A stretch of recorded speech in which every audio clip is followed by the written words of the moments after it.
Movie के start होते ही हमें दो आदमी दिखाए जाते हैं जो कि एक डेजर्ट से जा रहे थे, लेकिन तभी उनमें से एक आदमी वहाँ की जमीन खोदने लगता है। तब उनमें से दूसरा आदमी उस खोदी हुई जमीन में एक बॉक्स रख देता है। अब जिस आदमी ने जमीन खोदी होती है वो दूसरे आदमी से पूछता है कि आखिर हम इस बॉक्स को यहाँ पर क्यों दफना रहे हैं, जिस पर वो आदमी जवाब देता है क्योंकि ये एक मिस्टीरियस बॉक्स है, कोई आम बॉक्स नहीं है।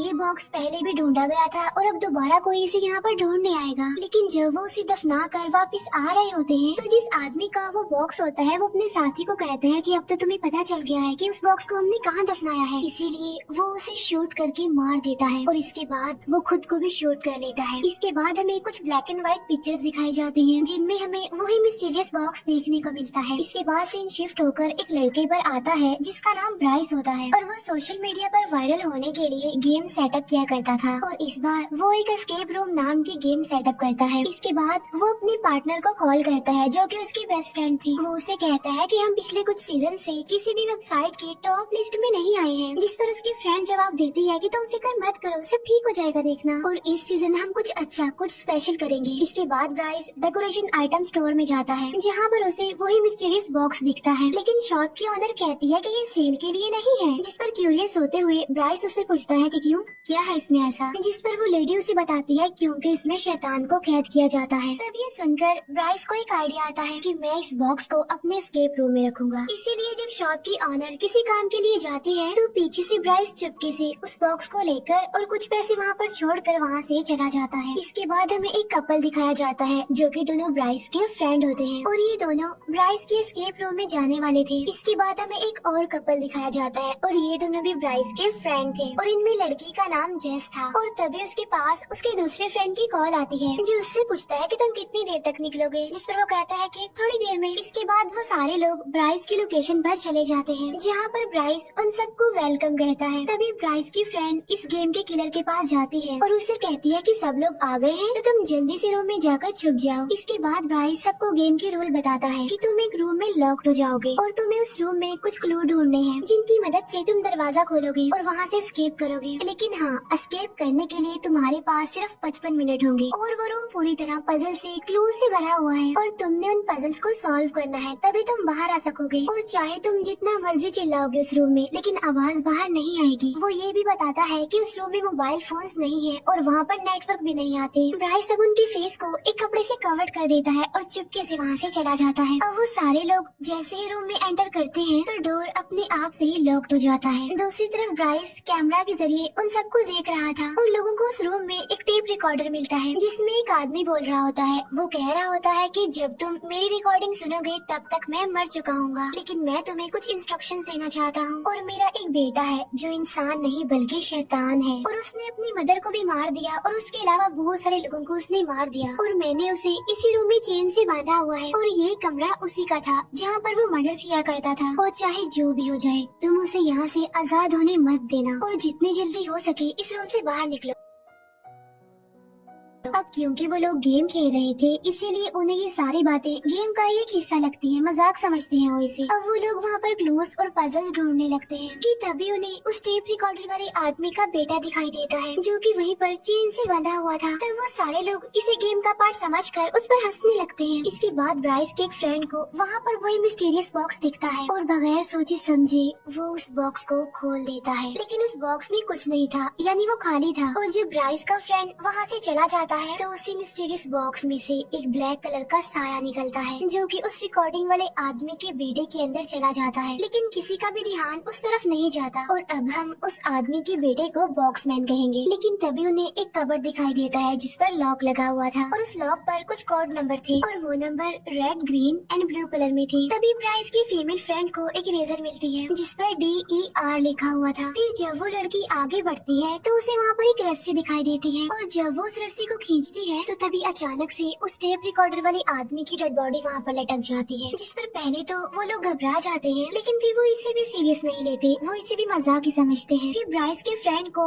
कप के नीचे से 2 कॉइन मिलते हैं जिन्हें वो क्लू समझकर अपने पास रख लेता है। उधर दूसरी तरफ ब्राइस के ऑफिस के सिग्नल्स अचानक से चले जाते हैं जिससे उसे समझ नहीं आती कि आखिर ऐसा क्यों हो गया। बॉक्स में जो कि चेन से बंधा हुआ था वो अपनी जगह से थोड़ा सा आगे आ गया था जिस पर उन्हें अब थोड़ा थोड़ा शक होने लगा था, जिस पर वो समझते हैं कि शायद बॉक्समैन की चेन 5 मिनट के बाद थोड़ा थोड़ा खुलती रहती है ताकि वो आहिस्ता आहिस्ता करके आगे आ सके। अब ब्राइस के फ्रेंड को बुक शेल्फ में से 5 रेड, 3 ग्रीन और 4 ब्लू कलर की बुक्स दिखती है, जिससे वो समझ जाता है कि वो लॉक जो कबर्ड से लगा हुआ है वो इन्हीं 3 कोड्स के कॉम्बिनेशन से खुल जाएगा, यानी 5, 3 एंड 4। और जब वो इसे अप्लाई करते हैं तो होता भी ऐसे ही है। वो नंबर एंटर करने पर कबर्ड का एक दरवाजा खुल जाता है, जिसमें से उन लोगों को एक चाबी मिलती है और वो चाबी वहीं पर रखे हुए एक सूटकेस की थी। और अब वो उस चाबी की मदद से उस सूटकेस को भी खोलने में कामयाब हो जाते हैं, जिसमें से उन्हें एक सीजर मिलती है। और अब उनके पास सिर्फ 37 मिनट्स रह गए थे। फिर ब्राइस का मेल फ्रेंड उस कैंची को लेकर बॉक्समैन के पास जाता है, जहाँ पर उसे एक कार्डबोर्ड बॉक्स मिलता है और तब वो उस कैंची से उस बॉक्स को काट देता है, जिसमें से उसे एक ड्रॉ का हैंडल मिलता है, जिसे वो अपने दूसरे मेल फ्रेंड को दे देता है। लेकिन तभी बॉक्समैन उस कैंची को लेकर ब्राइस के फ्रेंड को मार देता है और बार बार वो उसे उस कैंची से स्टैब करता है, जिसकी वजह से ब्राइस का फ्रेंड वहीं पर मर जाता है। अब ये सब देखकर उसके फ्रेंड्स काफी डर जाते हैं, इसीलिए वो दरवाजे को पीटते हुए चिल्लाने लगते हैं, लेकिन उनकी आवाज कोई नहीं सुन पाता। इसके बाद हमें ब्राइस दिखाया जाता है जो कि टेरिस पर खड़ा हुआ था। तभी उसके पास उसकी पार्टनर आती है जो उससे पूछती है कि तुम यहाँ पर क्यों खड़े हुए हो, जिस पर ब्राइस कहता है कि मैं परेशान हूँ क्योंकि मेरे कैमरे के सिग्नल्स चले गए हैं, जिस पर उसकी पार्टनर उसे कहती है कि तुम्हें गेम को बंद कर देना चाहिए। लेकिन ब्राइस ऐसा करने से इनकार कर देता है, क्योंकि अगर वो ऐसा करेगा तो उनका गेम खराब हो जाएगा, जिसकी वजह से पब्लिक उनके एस्केप रूम को बेकार ही रिव्यूज देगी। उस रूम में ब्राइस के सारे फ्रेंड्स काफी डरे होते हैं, काफी घबराए होते हैं। वो बॉक्समैन पर चीजें उठाकर मारते हैं, लेकिन उसे इसका कोई असर नहीं होता। ब्राइस का फ्रेंड जेस के बैग से मोबाइल निकाल कर पुलिस को कॉल करने की कोशिश करता है। अब जाहिर सी बात है वहाँ पर नेटवर्क नहीं आ रहा था। अब जैसे जैसे टाइम गुजरता जा रहा था, बॉक्समैन अपनी चेन से खुलते खुलते आगे आ रहा था, यानी उन लोगों के करीब आता जा रहा था। ब्राइस का फ्रेंड कहता है कि हमें गेम को कंप्लीट करना होगा वरना ये तो हमें भी मार देगा।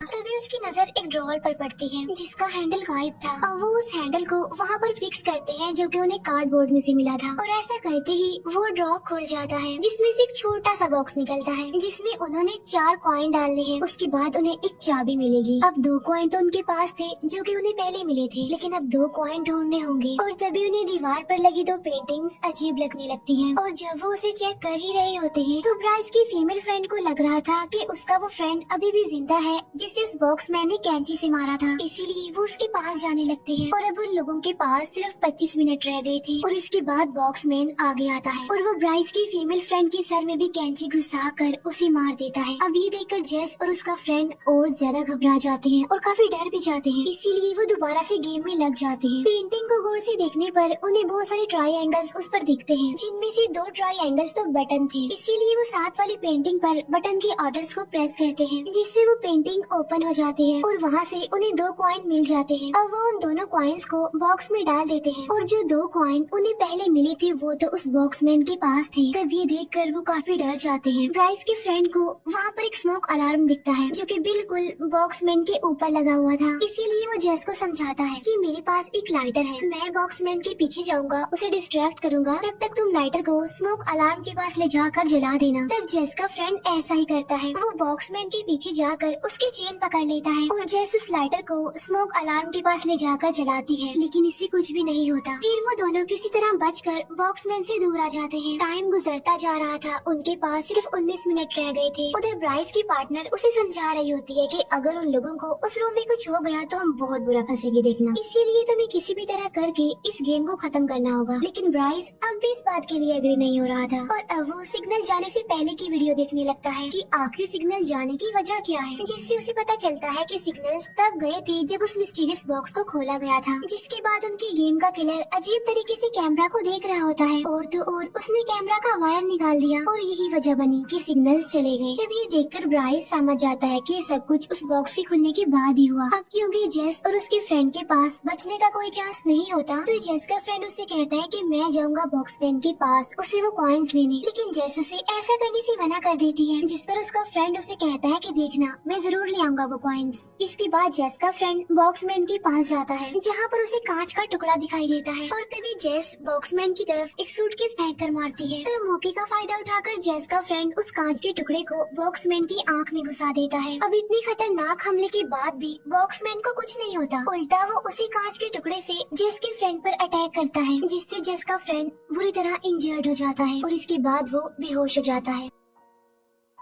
अब इसके बाद बॉक्समैन जेस की तरफ बढ़ता है और उसे बगैर कुछ कहे वो दोनों कॉइन्स दे देता है और तब जेस उन दोनों सिक्कों को उसी बॉक्स में डाल देती है, जिसके अंदर से उसे एक चाबी मिलती है और वो उस चाबी से कबर्ड का दूसरा दरवाजा खोलती है, जिसके अंदर से उसे एक हुक मिलता है। वो उस हुक को लेकर वहीं पर पड़े एक बॉक्स में डालकर घुमाती है, जिसमें से एक जोकर बाहर आता है और उसके हाथ में एक नोट था और उस नोट में UN लिखा हुआ था। अब मुसीबत बढ़ती जा रही थी क्योंकि सिर्फ 10 मिनट रह गए थे। फिर ब्राइस एस्केप रूम का दरवाजा खोलकर अंदर चला जाता है, लेकिन बॉक्समैन उसे बाहर की तरफ धक्का देता है और फिर से दरवाजा बंद कर लेता है। तब ब्राइस की चाबियां अंदर ही गिर जाती है। ब्राइस जल्दी से अपने पार्टनर को पुलिस को कॉल करने के लिए कहता है। एस्केप रूम में बॉक्समैन ब्राइस की चाबियों को लेकर एक कॉर्नर में फेंक देता है और अब सिर्फ 5 मिनट रह गए थे और देखते ही देखते बॉक्समैन खुलता जा रहा था और जेस के और करीब आता जा रहा था। अब जेस फिर से उस UN वाले नोट को देखती है और जो इरेजर उसके पास होती है, यानी जिस पर DER लिखा होता है, वो उसकी मदद से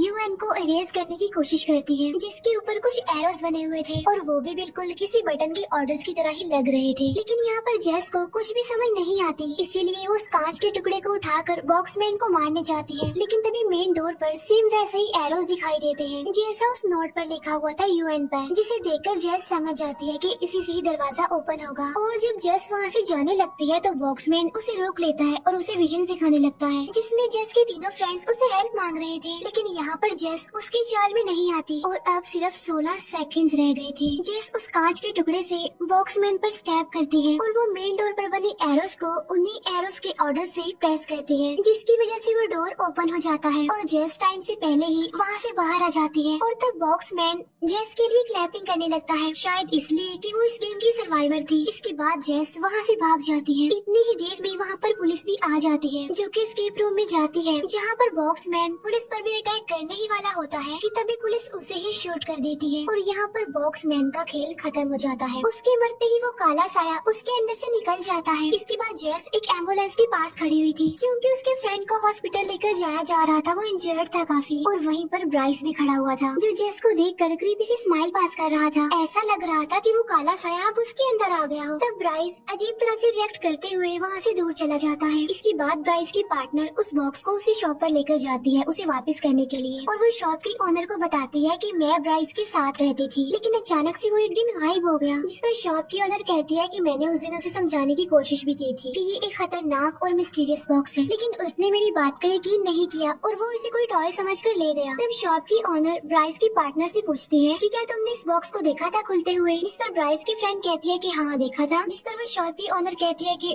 ओहो अब वो शैतान तुम्हारे लिए वापस आएगा। तब ये सुनकर ब्राइस की फ्रेंड काफी डर जाती है और उसके परेशान होने के साथ ही ये मूवी यहीं पर एंड हो जाती है।